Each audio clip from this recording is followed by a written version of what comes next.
दोस्तों, किसी ने सही कहा है, मेहनत वो खजाना है जो इंसान को कभी खाली हाथ नहीं रहने देता। जिंदगी वही है जो हर मोड़ पर हमें कुछ सिखाए और हर सबक को हमारी ताकत बनाए। आज की कहानी, जिंदगी के सबक। एक बार की बात है, एक छोटे से गांव में रामू नाम का लड़का रहता था। रामू के पास न अच्छे कपड़े थे, न कोई बढ़िया खिलौने और न ही कोई बड़ा सपना।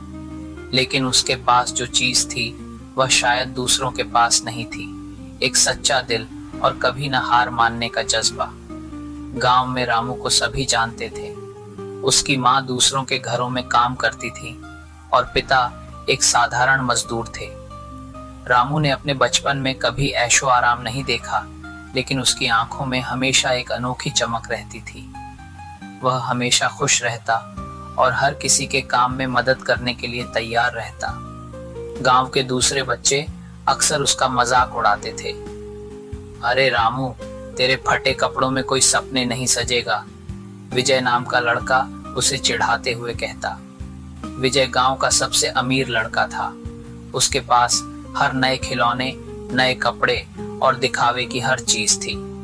लेकिन रामू इन सब बातों का बुरा नहीं मानता था।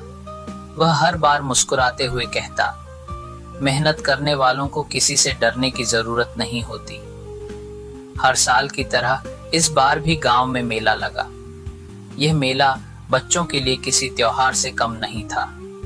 रंग बिरंगी रोशनी, झूले, मिठाइयाँ और खिलौनों की दुकानें देखकर हर कोई उत्साहित हो जाता था। रामू के दोस्तों ने मेला जाने की तैयारियां शुरू कर दी। एक दिन गांव के बच्चों ने रामू से कहा, इस बार मेले में आना रामू, वहां बहुत मजा आएगा। रामू ने मुस्कुराते हुए कहा, हाँ, इस बार मैं जरूर आऊंगा। लेकिन वह जानता था कि उसके पास मेला जाने के लिए पैसे नहीं हैं। उस रात उसने अपनी माँ से पूछा, माँ, क्या मैं मेले में जा सकता हूँ? माँ ने प्यार से उसके सिर पर हाथ फेरते हुए कहा, रामू, हमारे पास इतने पैसे नहीं हैं कि तुझे मेला दिखा सकें, पर अगर तू खुद कुछ पैसे कमा सके तो जरूर जाना। रामू ने मेहनत करने की ठान ली। अगले ही दिन से उसने छोटे मोटे काम करना शुरू कर दिया। वह लोगों के बगीचों में घास काटता, घरों में झाड़ू लगाता और कभी कभी गांव के बाहर से लकड़ी लाने का काम करता। हर शाम जब वह घर लौटता तो अपनी मेहनत से कमाए कुछ पैसे एक छोटे से डिब्बे में रखता। एक हफ्ते बाद जब मेले का दिन आया तो रामू के पास उतने पैसे हो गए थे कि वह मेले में जा सके। वह बहुत खुश था। उसने अपनी माँ से कहा, माँ, देखो, मैंने पैसे इकट्ठे कर लिए, अब मैं भी मेला देखने जाऊंगा। माँ की आंखों में गर्व के आंसू थे। रामू जब मेले में पहुंचा तो उसने देखा कि वहां हर तरफ रौनक ही रौनक थी। रंग बिरंगे झूले, खिलौनों की दुकानें और मिठाइयों की महक ने उसे उत्साहित कर दिया। सबसे पहले उसकी नजर झूलों पर पड़ी। वह खुशी खुशी झूले की ओर बढ़ा, लेकिन तभी विजय वहां आ गया। विजय ने रामू को देखते ही कहा, अरे, तुम यहाँ क्या कर रहे हो? तुम्हारे पास झूला झूलने के पैसे कहाँ से आए? रामू ने शांत स्वर में जवाब दिया, मैंने मेहनत की है, यही मेरी ताकत है। विजय ने हंसते हुए कहा, तुम्हारी मेहनत और ये फटेहाल कपड़े कभी तुम्हें बड़ा नहीं बना सकते।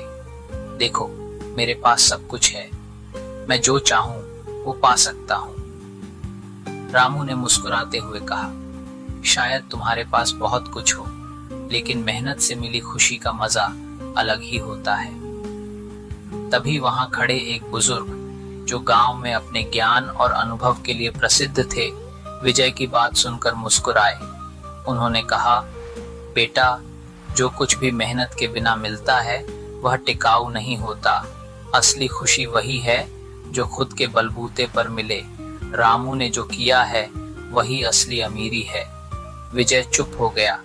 उसने पहली बार महसूस किया कि शायद वह कुछ गलत सोच रहा था। रामू ने बिना कुछ कहे झूले पर अपनी सवारी पूरी की। मेले के बाद रामू ने अपनी मेहनत जारी रखी। उसने छोटे छोटे कामों से जो पैसे कमाए उससे एक छोटी सी दुकान खोली। धीरे धीरे उसकी दुकान चल पड़ी और उसकी ईमानदारी की वजह से लोग उस पर भरोसा करने लगे। समय के साथ उसकी दुकान एक बड़े व्यापार में बदल गई। रामू अब सिर्फ गांव का गरीब लड़का नहीं था, वह सभी के लिए प्रेरणा बन चुका था। दूसरी ओर विजय अपनी दौलत और आराम से कभी खुश नहीं हो सका। वह हमेशा दूसरों को देखकर अपनी कमी महसूस करता रहा। एक दिन विजय ने रामू से पूछा, तुमने कैसे इतना सब हासिल किया? रामू ने मुस्कुराते हुए कहा, मेहनत, ईमानदारी और सच्चे इरादों से। यही सफलता की असली चाबी है। मेहनत और ईमानदारी से किया गया काम न केवल सफलता दिलाता है बल्कि आत्मसंतुष्टि भी देता है। दिखावे और आराम से सच्ची खुशी नहीं मिलती। दोस्तों, कहानी यही सिखाती है कि सच्चे दिल से किया गया हर प्रयास एक दिन रंग लाता है। अगर आपको यह कहानी अच्छी लगी हो तो इसे लाइक करें और अपने मित्रों के साथ जरूर शेयर करें। और भी इसी तरह की अच्छी और प्रेरणादायक कहानियों के लिए आपसे निवेदन है कि आप हमारे चैनल को सब्सक्राइब करें। मिलते हैं अगली कहानी के साथ। तब तक के लिए अपना ख्याल रखें। धन्यवाद।